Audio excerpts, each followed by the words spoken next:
নিশ্ছিদ্র অন্ধকারে আকাশের তারা যেন নীরবে কিছু বলছে। বাতাসে এক রহস্যময় শীতলতা।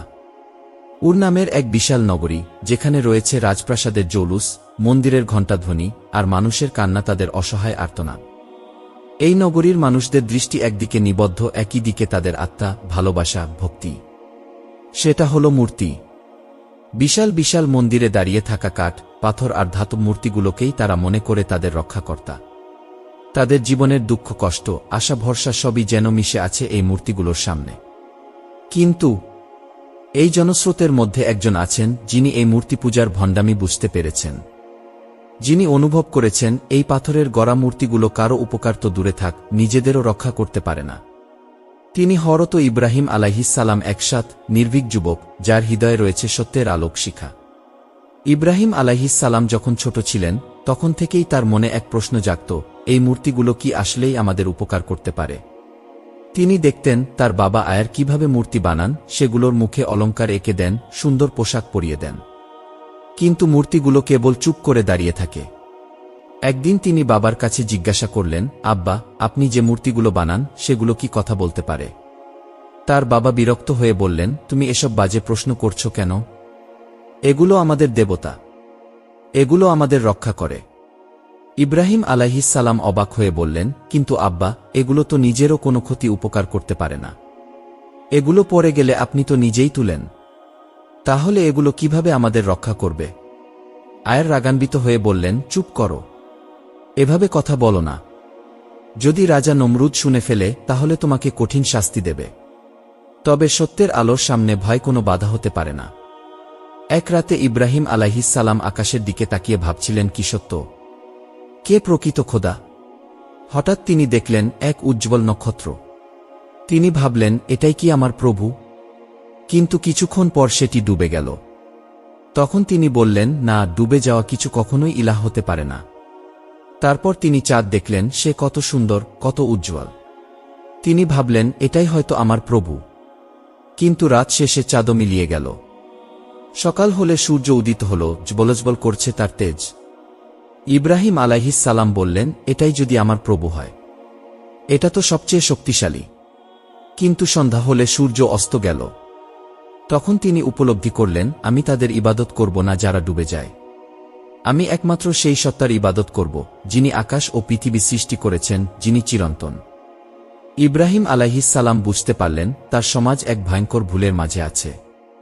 এরা এমন কিছু উপাসনা করছে যা একদমই নিরর্থক। তাই তিনি সিদ্ধান্ত নিলেন, সত্যকে প্রকাশ করবেন আর মিথ্যাকে ধ্বংস করবেন। কিন্তু কিভাবে? একদিন শহরের সবাই একটি উৎসবে যোগ দিতে চলে গেল। পুরো নগরী ফাঁকা হয়ে গেল। আর তখনই ইব্রাহিম আলাইহিস সালাম প্রবেশ করলেন বিশাল মন্দিরে। চোখের সামনে সারিবদ্ধ মূর্তিগুলো দাঁড়িয়ে আছে। কেউ সোনার তৈরি, কেউ বা রূপার, কেউ কাঠের, কেউ পাথরের। তিনি এগিয়ে গেলেন, হাতে তুলে নিলেন এক শক্তিশালী কুঠার। তারপর সব মূর্তিগুলোকে আঘাত করতে লাগলেন। সব মূর্তি একের পর এক ভেঙে চুরমার হয়ে গেল। কেবল একটাই মূর্তি তিনি অক্ষত রাখলেন, সবচেয়ে বড় মূর্তিটা। আর সেই মূর্তির গলায় ঝুলিয়ে দিলেন সেই কুঠারটি। পরদিন সকালে লোকেরা মন্দিরে এসে দেখল তাদের দেবতারা টুকরো টুকরো হয়ে পড়ে আছে। তাদের চিৎকারে পুরো নগরী কেঁপে উঠল। কে কে আমাদের দেবতাদের এভাবে ধ্বংস করল? তখন একজন বলে উঠল, আমরা এক যুবককে এসব মূর্তির বিরুদ্ধে কথা বলতে শুনেছি। তার নাম ইব্রাহিম। অমনি লোকেরা চিৎকার করে উঠল, তাকে ধরে আনো, রাজা নমরুদকে জানাও, আমরা তাকে শাস্তি দেব। শীঘ্রই হযরত ইব্রাহিম আলাইহিস সালামকে ধরে আনা হল। রাজপ্রাসাদের বিশাল সিংহাসনে বসে আছেন স্বৈরশাসক নমরুদ।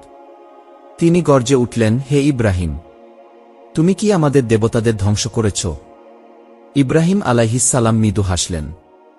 তিনি নমরুদ ও জনতার দিকে তাকিয়ে বললেন, এটা আমি করিনি। দেখো, কুঠারটা তো বড় মূর্তির গলায় ঝুলছে। হয়তো সেই করেছে। তাকে জিজ্ঞাসা করো। শুনে সবাই হতভম্ব হয়ে গেল। তারা একে অন্যের দিকে তাকাতে লাগল। তখন ইব্রাহিম আলাইহিস সালাম বললেন, তোমরা কি এতই বোকার মতো কাজ করো? তোমরা জানো এই মূর্তিগুলো কথা বলতে পারে না, কিছু করতে পারে না। তাহলে কেন তাদের উপাসনা করো? সত্যের এমন শক্তিশালী যুক্তির সামনে কেউই কিছু বলতে পারল না। কিন্তু নমরুদ তার ক্ষমতা হারাতে চায় না। সে ক্রোধে ফেটে পড়ল এবং বলল, তাকে আগুনে নিক্ষেপ করো। আমি দেখব তার প্রভু তাকে কিভাবে বাঁচায়। চারদিক গুঞ্জনে মুখরিত। শহরের লোকেরা দলে দলে এক জায়গায় জড়ো হচ্ছে। কেউ আতঙ্কে, কেউ কৌতূহলে, আবার কেউ প্রতিশোধের নেশায় পাগলপ্রায়। কারণ আজ এমন এক শাস্তি দেওয়া হবে যা উর নগরীর ইতিহাসে কখনো হয়নি। রাজা নমরুদের রাজপ্রাসাদে আজ এক বিচার বসেছে। বিশাল সিংহাসনে বসে আছে নমরুদ, অহংকার ও ক্রোধে ফুঁসছে সে। তার সামনে হাত পা বাঁধা অবস্থায় দাঁড়িয়ে আছেন হযরত ইব্রাহিম আলাইহিসসালাম। নমরুদ চোখ রাঙিয়ে বলল, হে ইব্রাহিম, তুমি কি জানো তুমি কি ভয়ঙ্কর অপরাধ করেছ? ইব্রাহিম আলাইহিসসালাম কণ্ঠে বললেন, আমি কোনো অপরাধ করিনি, বরং তোমরা ভুল করছ। তোমরা এমন কিছুর উপাসনা করো যারা নিজেদেরই রক্ষা করতে পারে না। নমরুদ থমকে গেল। লোকেরা চুপ হয়ে গেল। ইব্রাহিম আলাইহিসসালাম এর কথা এত সত্য যে কেউ এর বিপরীতে কিছু বলতে পারল না। কিন্তু নমরুদ তার অহংকারে অন্ধ। সত্য মেনে নেওয়ার ক্ষমতা তার নেই। সে দাঁড়িয়ে চিৎকার করে উঠল, তাহলে তোমাকে এমন শাস্তি দেব যা কেউ ভুলতে পারবে না। তোমাকে আমরা আগুনে পুড়িয়ে মারব। যদি সত্যিই তোমার প্রভু থাকে তাহলে দেখি সে কিভাবে তোমাকে বাঁচায়।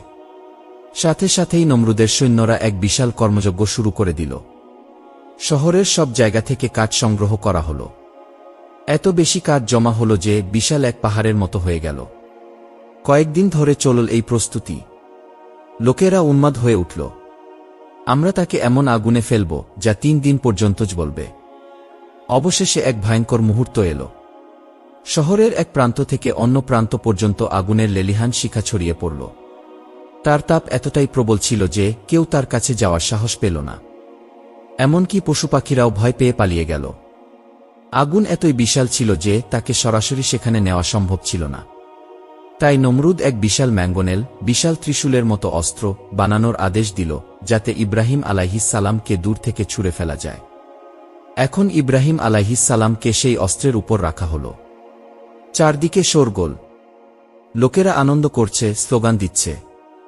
কিন্তু এই ভিড়ের মাঝেও একজন কাঁদছেন। কে তিনি? তিনি হলেন হযরত ইব্রাহিম আলাইহিসসালাম এর মা। তিনি ছুটে এসে চিৎকার করে বললেন, ওরা তোকে আগুনে ফেলবে। তুই ফিরে আয়, নমরুদকে ক্ষমা চেয়ে নে। তুই তো আমার একমাত্র সন্তান। ইব্রাহিম আলাইহিসসালাম মৃদু হেসে বললেন, আম্মা, আপনি যদি সত্য জানতেন তাহলে কখনো এমন কথা বলতেন না। আমি জানি আমার রক্ষার জন্য আল্লাহ যথেষ্ট। তার মা কান্নায় ভেঙে পড়লেন। এই সময় শয়তান এক বৃদ্ধের ছদ্মবেশে ইব্রাহিম আলাইহিসসালাম এর কাছে এল। সে বলল, ইব্রাহিম, তুমি কি এখনো তোমার আল্লাহর উপর বিশ্বাস রাখছ? তুমি জানো না এই আগুন তোমাকে ছাই করে দেবে? ইব্রাহিম আলাইহিসসালাম নির্ভয়ে বললেন, হ্যাঁ, আমি জানি আমার রব আমাকে রক্ষা করবেন। শয়তান রাগে ফেটে পড়ল। সে এবার নমরুদের কাছে গিয়ে বলল, যত দ্রুত পারো তাকে আগুনে নিক্ষেপ করো।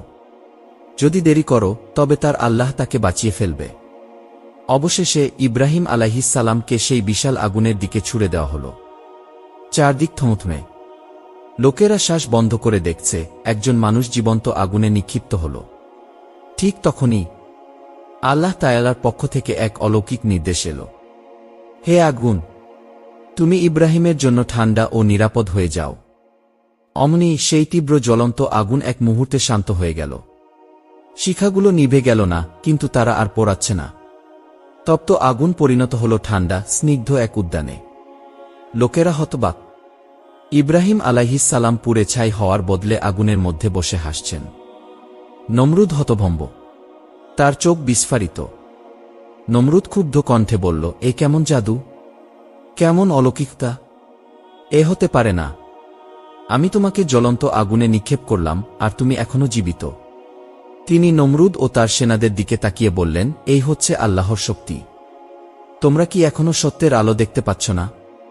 দীর্ঘ সময় পর যখন আগুন ধীরে ধীরে নিভে গেল, তখন ইব্রাহিম আলাইহিসসালাম ধীরে ধীরে উঠে দাঁড়ালেন এবং আগুনের মাঝ থেকে বেরিয়ে আসলেন। তার শরীরে কোনো পোড়া বা ক্ষত ছিল না, তার পোশাকও অক্ষত ছিল। এটি ছিল এক অলৌকিক দৃশ্য। সকলে অবাক হয়ে গেল এবং তারা বুঝতে পারছিল না এটা কিভাবে সম্ভব। নমরুদের সেনারা এবং রাজ্যের মানুষরা হতবাক হয়ে গেল। তারা দেখতে পেল যে ইব্রাহিম আলাইহিসসালাম এর বিশ্বাস আল্লাহর প্রতি ছিল অটুট এবং আল্লাহ তাকে নিরাপদে রেখেছিলেন।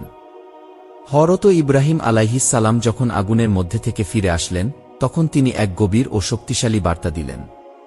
তিনি একদৃষ্টিতে সমস্ত মানুষদের দিকে তাকিয়ে বললেন, আমি আল্লাহর একজন বান্দা। আমি তার ওপর অটুট বিশ্বাস রাখি। তোমরা যদি সত্যিকারের শক্তি এবং সাফল্য চাও, তবে আল্লাহর দিকে ফিরে যাও। যে আল্লাহ আমাকে আগুনে রক্ষা করলেন, তিনি তোমাদেরও রক্ষা করবেন যদি তোমরা আল্লাহর পথে চলো। তিনি তাদের বললেন, এখনো সময় আছে, তোমরা যদি আল্লাহর দিকে ফিরে না যাও, তবে তোমাদের পরিণতি হবে ভয়াবহ। তোমাদের সকল অহংকার, সমস্ত ক্ষমতা এবং জাদু কোনো কাজে আসবে না। শুধুমাত্র আল্লাহর ইচ্ছায় সবকিছু ঘটে। এভাবেই তিনি মানুষের সামনে সত্য তুলে ধরলেন।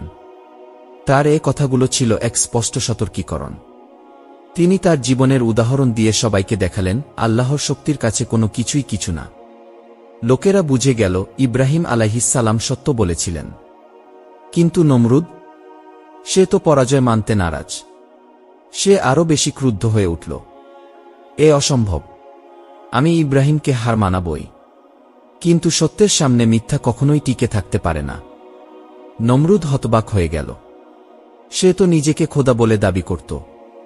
কিন্তু আজ তার রাজ্য, তার সৈন্য, তার বিশাল ক্ষমতা সব ব্যর্থ। সে ইব্রাহিম আলাইহিস সালামকে আগুনে ফেলে ধ্বংস করতে চেয়েছিল, কিন্তু সে আগুনই এখন ইব্রাহিম আলাইহিস সালাম এর আশ্রয়স্থল হয়ে গেছে। নমরুদ এবার আরও বেশি ক্ষিপ্ত হয়ে উঠল। সে ভাবল, আমি যদি ইব্রাহিমকে এখন ছেড়ে দিই, তবে আমার রাজ্যের সবাই তার অনুসারী হয়ে যাবে। আমাকে এখন অন্য কিছু করতে হবে। সে ঘোষণা দিল, আমি ইব্রাহিমের আল্লাহর বিরুদ্ধে যুদ্ধ করব। আমি প্রমাণ করব, আমিই সর্বশক্তিমান। লোকেরা অবাক হয়ে গেল। কিভাবে তুমি আল্লাহর বিরুদ্ধে যুদ্ধ করবে? কেউ জিজ্ঞেস করল। নমরুদ বলল, আমি বিশাল এক সৈন্যবাহিনী তৈরি করব। অসংখ্য হাতি ঘোড়া নিয়ে আকাশে তীর ছুড়ব, যেন তার আল্লাহ পরাস্ত হয়। নমরুদ তার রাজ্যের সবচেয়ে শক্তিশালী সৈন্যদের ডেকে আনল। বিশাল বিশাল তীরধনুক, তলোয়ার আর বর্ষা তৈরি করা হল। তারপর একদিন নমরুদ তার বিশাল সৈন্যবাহিনী নিয়ে খোলা আকাশের নিচে এল। সে আকাশের দিকে তাকিয়ে চিৎকার করে বলল, হে ইব্রাহিমের আল্লাহ, যদি তুমি সত্যিকারের শক্তিশালী হও, তবে এসো, আমি তোমার বিরুদ্ধে যুদ্ধ করব। তারপর সে তার সৈন্যদের নির্দেশ দিল, আকাশের দিকে তীর ছুঁড়ো, যেন ইব্রাহিমের আল্লাহ পরাজিত হয়। সেনারা অসংখ্য তীর ছুঁড়তে লাগল। শুরু হল এক অদ্ভুত যুদ্ধ। হঠাৎ আকাশে এক অদ্ভুত পরিবর্তন দেখা দিল। নমরুদের সৈন্যরা যখন তীর ছুঁড়ছে, ঠিক তখনই দিগন্তে এক কালো মেঘ দেখা গেল। এক ঝাঁক মশার দল এসে আকাশ ঢেকে ফেলল। প্রথমে কেউ বুঝতে পারল না, কিন্তু মুহূর্তের মধ্যে সেই মশাগুলো নমরুদের সৈন্যদের উপর ঝাঁপিয়ে পড়ল। মশাগুলো এত ভয়ঙ্কর ছিল যে তারা সৈন্যদের শরীরে ঢুকে মাংস চুষতে লাগল। সৈন্যরা আতঙ্কে দিকবিদিক ছুটতে লাগল। কেউ কেউ চিৎকার করে উঠল, আমাদের রক্ষা করো, আমরা পরাজিত, ইব্রাহিমের আল্লাহই সত্য। কিন্তু নমরুদ, সে তখনও তার অহংকারে অটল। সে ভাবল, এত সহজে আমি হার মানব না। ঠিক তখনই এক ছোট্ট মশা উড়ে এসে নমরুদের নাকে ঢুকে গেল। নমরুদ প্রথমে এটাকে পাত্তা দিল না, কিন্তু কয়েক সেকেন্ডের মধ্যে সেই মশাটি তার নাক দিয়ে ঢুকে মাথার ভেতরে ঢুকে পড়ল। তারপর সে তার মস্তিষ্ক কামড়াতে লাগল। নমরুদ অসহ্য যন্ত্রণায় চিৎকার করে উঠল, আমাকে বাঁচাও, আমার মাথা ফেটে যাচ্ছে। কিন্তু কেউ তাকে বাঁচাতে পারল না। দিনের পর দিন সে মাথায় প্রচণ্ড ব্যথায় কাতরাতে লাগল। এমনকি ব্যথা কমানোর জন্য সে লোকদের দিয়ে তার মাথায় লাঠি দিয়ে আঘাত করাত। অবশেষে কয়েকদিনের মধ্যেই নমরুদ সেই ছোট্ট মশার আঘাতে মারা গেল। এক অহংকারী রাজা, যে নিজেকে খোদা দাবি করেছিল, সে এক ক্ষুদ্র মশার কাছেই পরাজিত হল। নমরুদের মৃত্যুতে গোটা নগরীতে আতঙ্ক ছড়িয়ে পড়ল। সবাই বুঝতে পারল, ইব্রাহিম আলাইহিস সালাম সত্যের উপর ছিলেন। নমরুদ ছিল এক মিথ্যার রাজা, যার পরিণতি হল ধ্বংস। ইব্রাহিম আলাইহিস সালাম এবার তার অনুসারীদের নিয়ে এই নগরী ছেড়ে বেরিয়ে গেলেন। তিনি চলে গেলেন এমন এক ভূমিতে, যেখানে তিনি শান্তিতে আল্লাহর ইবাদত করতে পারবেন। এভাবে সত্যের আলো ছড়িয়ে পড়ল দিগন্তে। অহংকার ও মিথ্যা কখনো টিকে থাকতে পারে না। আল্লাহ সবকিছুর উপর শক্তিশালী, তার কাছে কিছুই অসম্ভব নয়। সত্যের পথে কেউ যদি অবিচল থাকে, তাহলে আল্লাহ তাকে অবশ্যই সাহায্য করেন। এই কাহিনী কি আপনাকে অনুপ্রাণিত করেছে? তাহলে এই ভিডিওটি শেয়ার করুন, যেন আরও মানুষ সত্যের শিক্ষা পায়। আরও ইসলামিক কাহিনী পেতে আমাদের চ্যানেলটি সাবস্ক্রাইব করুন।